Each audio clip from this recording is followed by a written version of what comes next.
Welcome back, Math Grizz. Today, we will use partial quotients to divide. 195 divided by 12. When we're using partial quotients to divide, the first step is to estimate 12 times what equals something close to 195, but not greater than 195. We need to think 12 times what gets us close to 195 without being greater than 195. We know that 12 times 10 equals 120. So 120 is close but not greater than 195. Let's go ahead and subtract to see what we still have left over. When we subtract, we notice that we still have 75 left. Now we need to estimate again. 12 times what equals something close to 75 but not greater than 75. We know that 12 times 5 equals 60. 60 is close and not greater than 75.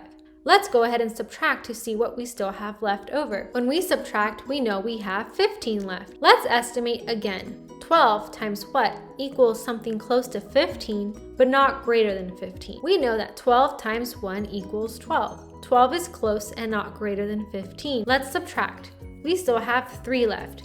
Now 12 times nothing is going to equal 3. So 3 is our remainder. And now, in order to find the quotient, we need to add the partial quotients, so the parts of the quotient that we figured out with the steps.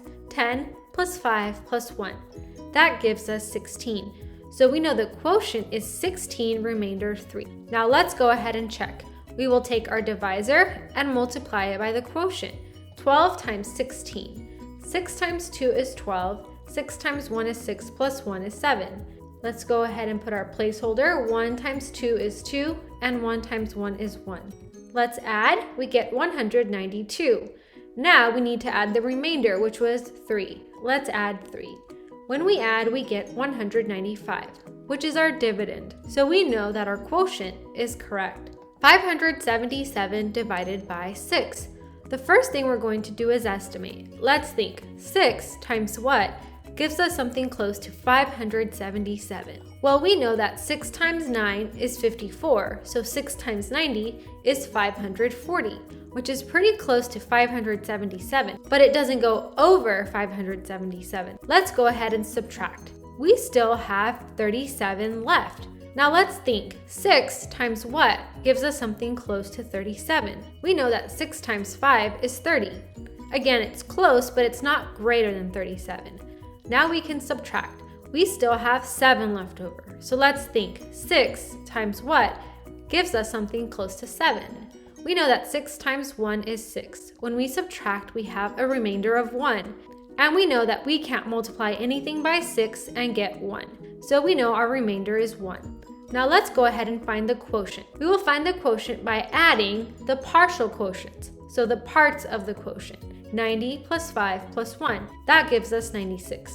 We know the quotient is 96 remainder 1. Let's check this by multiplying the divisor by the quotient. 96 times 6. We know that 6 times 6 is 36. 6 times 9 is 54, plus 3 is 57. Let's go ahead and add the remainder, which was 1 plus 1. That gives us 577, which is the dividend, so we know that the quotient is correct.